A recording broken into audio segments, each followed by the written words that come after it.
नमस्कार. The power of your subconscious mind. आधीच्या व्हिडिओमध्ये आपण पार्ट 13 पाहिला आणि आज आपण पाहणार आहोत पार्ट 14, अंतर्मन आणि निद्रेचा चमत्कार. तुम्ही 24 तासांपैकी 8 तास तुमच्या आयुष्याचा 1/3 भाग झोपण्यात घालवत असता. हा जीवनाचा एक अटळ नियम आहे. झोप ही एक दैवी व्यवस्था आहे.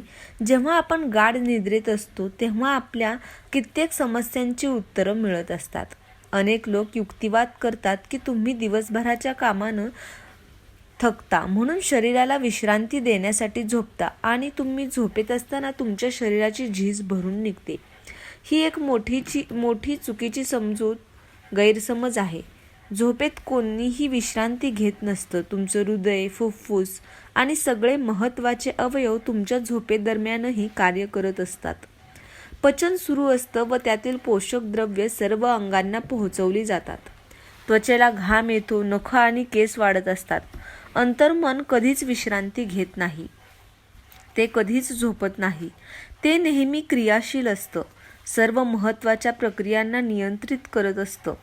झोपेत असताना बरं होण्याची प्रक्रिया अधिक जलद होते, कारण त्यावेळी तुमच्या बाह्य मनाचा कोणताही अडथळा नसतो. तुमच्या झोपेत तुम्हाला रहस्यमय उत्तर मिळत असतात. आपण का झोपतो? डॉक्टर जॉन बिगेलो हे झोपेच्या बाबत संशोधन करणाऱ्या संशोधकांपैकी एक होते. रात्री झोपेत तुमचे डोळे, कान, नाक आणि त्वचेला जोडलेल्या संवेदक पेशींद्वारे तुम्हाला सतत चेतावेग संदेश मिळत असतात. हे त्यांनी सिद्ध केलं. डॉक्टर बिगेलो म्हणतात, आपण झोपतो कारण आपल्या आत्म्याचा उदात्त भाग आपल्याला सर्वोच्च स्वशी अमृतपणे जोडला जातो. तो ईश्वरी शहाणपणात आणि भविष्यज्ञानात व पूर्णावस्थेत सहभागी होत असतो. प्रार्थना झोपेचं एक रूप. बाह्य मन अनेक संघर्षात, विवादात, मनस्तापात गुंतलेलं असतं. त्याला वेळोवेळी विषयजन्य वस्तुनिष्ठ जगापासून दूर जाऊन तुमच्या अंतर्मनाच्या आंतरिक शुद्धतेशी, शहाणपणाशी एकरूप होण्याची, तादात्म्य पावण्याची गरज असते. त्याच्याकडून मार्गदर्शन, ऊर्जा आणि अधिक बुद्धी मागून तुम्ही तुमच्या सगळ्या समस्या सोडवण्यासाठी समर्थ बनाल. तुमच्या दैनंदिन समस्या सोडवू शकाल. रोजच्या जीवनाच्या विषयजन्य अनुभवातून आणि गडबड गोंधळातून काही काळ माघार घेणं म्हणजे झोप.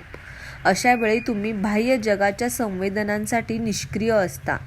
तुमचं बाह्य मन शांत, क्लांत असतं आणि तुम्ही तुमच्या अंतर्मनाच्या शक्तीसाठी सजग असता. निद्रेच्या अभावांचे गंभीर परिणाम.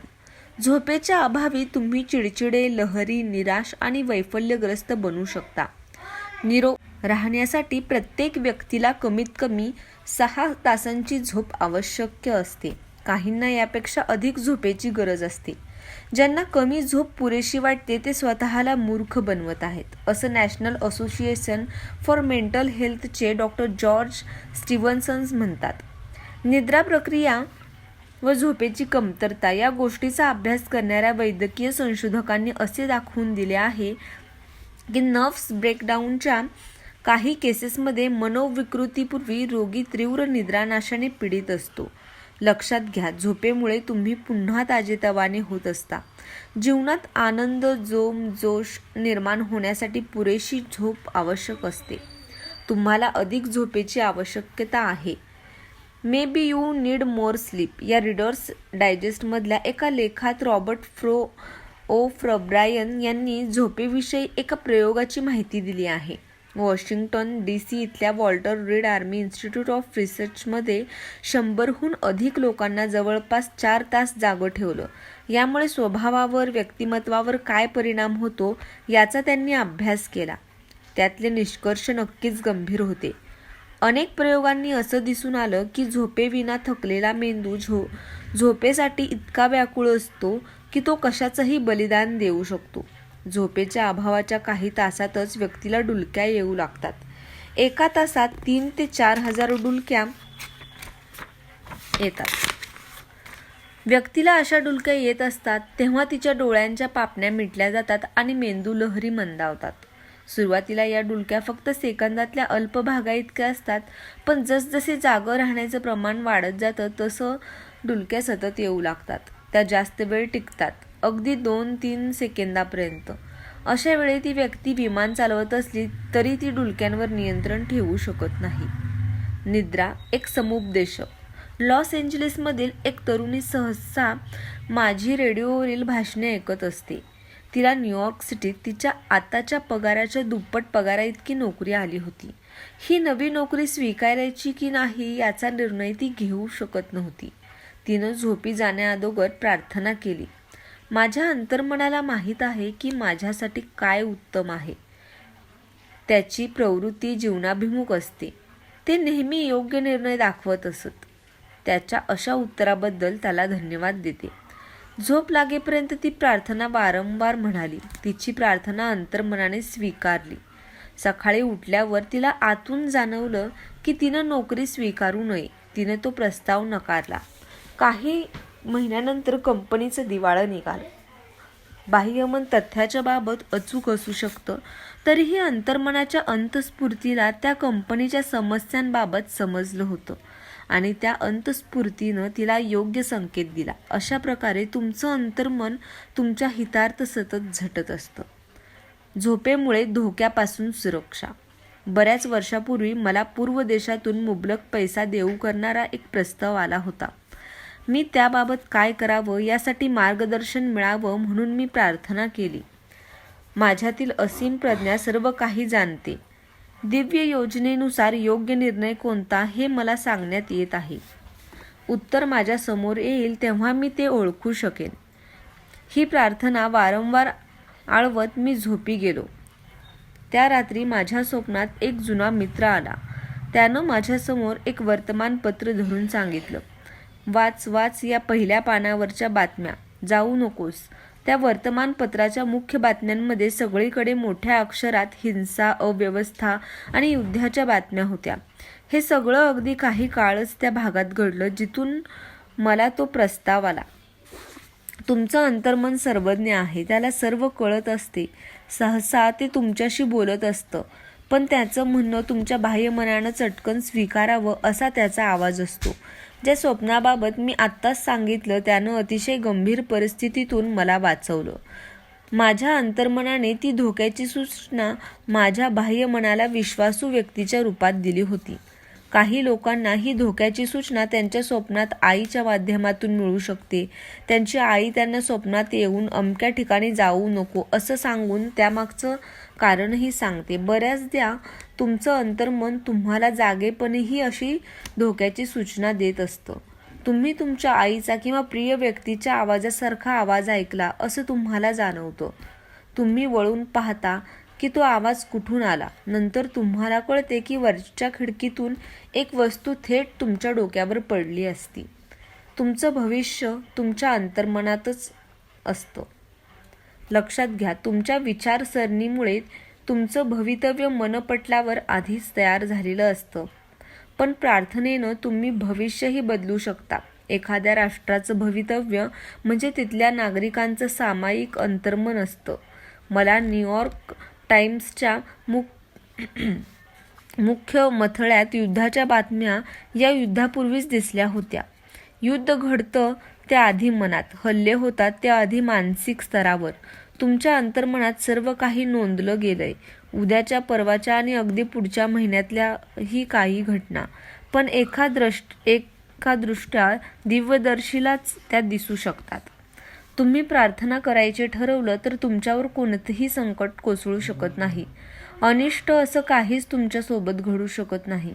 कोणतीही गोष्ट विधिलिखित नसते. तुमचा दृष्टिकोन, तुमची विचारपद्धती, धारणा यामुळे तुमची नियती निर्धारित होत असते. शास्त्रोक्त प्रार्थना करून तुम्ही तुमच्या भविष्याला आकार देऊ शकता. माणूस जे पेरतो त्याचेच पीक त्याला काढावे लागते. 3-4 वर्षापूर्वीची गोष्ट. माझ्या एका विद्यार्थ्यानं मला एका वृत्तपत्रातलं कात्रण दाखवलं. त्यात एका माणसाची कथा होती.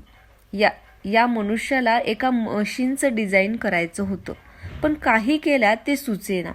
मग एक दिवस तो याचा विचार करता करता वामकुक्षीसाठी गेला आणि आहो आश्चर्यम, सलग 12-13 तास काम करूनही त्याला ते डिझाईन सुचलं नव्हतं, जे अल्पशा विश्रांतीनंतर लगेच सुचलं.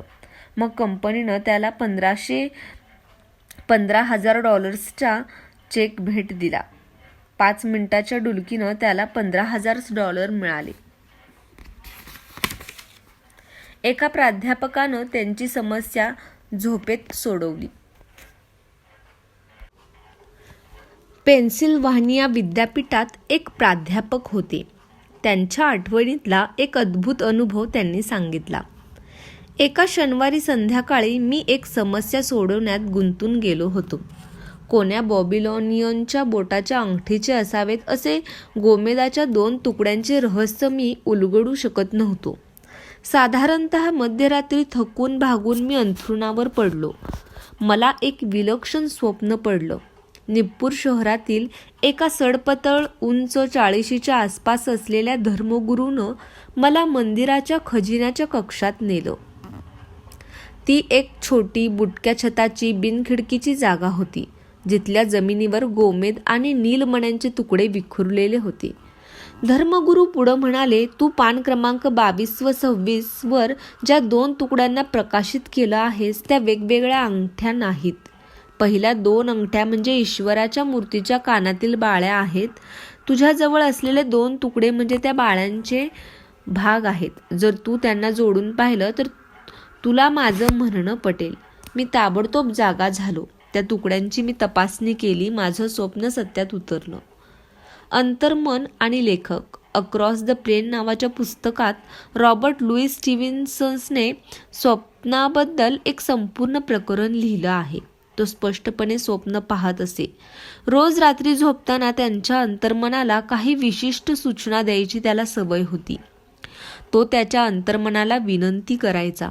मी झोपेत असताना अंतर्मनानं माझ्यासाठी गोष्ट रचावी. जेव्हा बँक बॅलन्स कमी व्हायचा तेव्हा तो त्याच्या अंतर्मनाला आदेश द्यायचा, मला एक अशी रोमांचक कादंबरी दे जिच्या विक्रीतून बक्कळ पैसा हातात येईल. त्याचं अंतर्मन त्याला प्रतिसाद द्यायचं. स्टीव्हन्सन लिहितो, रात्रीच्या वेळी अंतर्मनाची प्रज्ञा आणि अंतर्मनाची ऊर्जा या 2 देवता मला एक कहाणी सांगायच्या, एखाद्या मालिकेच्या प्रकरणासारख्या छोट्या अंशाच्या रूपात. जो या कथेचा निर्माता मानला जायचा त्या निर्मात्याला देखील ती कथा आकार घेणार आहे याबद्दल अज्ञानात ठेवायच्या. मी जागेपणी केलेलं माझं कामही मी केलंय असं म्हणता येणार नाही, कारण त्यातही त्या 2 देवतांचा हात स्पष्ट दिसून येतो. शांतपणे झोपा आणि आनंदी मनाने उठा. निद्रानाशाचा आजार असणाऱ्यांनाही पुढील प्रार्थना खूप उपयुक्त ठरेल. ही प्रार्थना झोपण्याआधी सावकाश आणि वारंवार म्हणा. माझ्या टाचा, माझे घोटे, माझ्या उदराचे स्नायू, माझे हृदय, माझी फुफ्फुसे, माझे हात, माझी मान आणि बाहू रिलॅक्स झाले आहेत. माझा मेंदू, माझा चेहरा, माझे डोळे, माझे संपूर्ण शरीर आणि मन रिलॅक्स झालंय. मी प्रत्येकाला संपूर्णपणे आणि मोकळेपणाने क्षमा करत आहे. मी त्याच्यासाठी मनापासून सहज संवाद, स्वास्थ्य, शांती आणि अशा वरदानांची इच्छा करते. मी पूर्णपणे शांत, संतुलित, प्रसन्न आहे. मी सुरक्षा आणि शांतीत निवांत आहे. एका महान निशब्द मौनात मी निवांत आहे.